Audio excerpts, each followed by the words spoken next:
আজকে আপনারা দেখাবো Yamaha FZS RTR 4V 2V তারপর পালসার বাইকে কীভাবে কার্বোরেটর টিউনিং করতে হয়।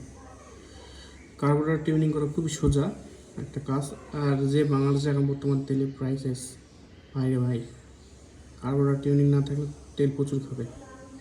যাই হোক, আপনার নিচে এখানে এয়ার স্ক্রু দেখতে পাচ্ছেন।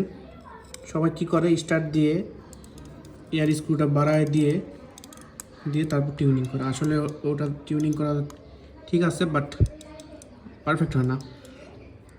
তো প্রথমে মাইনাস একটা স্ক্রু ড্রাইভার দিয়ে এটা মাইনাস একবারে টাইট দিয়ে নেবেন, যেমন আমি যেমনটা করছি টাইট দিয়ে নিচ্ছি।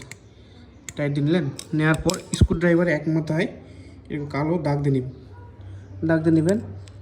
তো এখন ঢুকালাম, আবার মনে করেন মাইনাসে ঢুকাইলাম, ঢুকায় এক প্যাচ,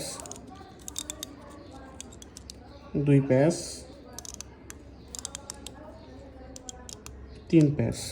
তিন প্যাচ যখনই হয়ে যাবে তখনই হাফ দিয়ে দেবেন। মনে করেন 3.5 প্যাচ দিলে কার্বোরেটর টিউনিংটা পারফেক্টলি হয়ে যায়। হ্যাঁ, আর আমি আমার কার্বোরেটরে একটা মডিফিকেশন করছি, সেটা হলো এফজেডএস ভার্সন 1 বাইকের কার্বোরেটরে হলো কেবল সিস্টেম চোখ থাকে।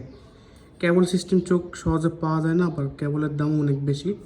আমি করছি কি, পুরাতন একটা RTR কার্বোরেটর থেকে এই চোখটা খুলে ইজিলি প্লাগ ইন প্লে হয় লাগাই দিছি, একদম সুন্দরভাবে লেগে গেছে এবং ভালোভাবে কাজ করতেছে।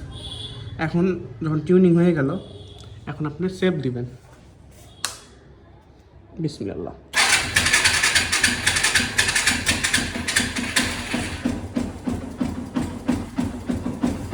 দেখেন তো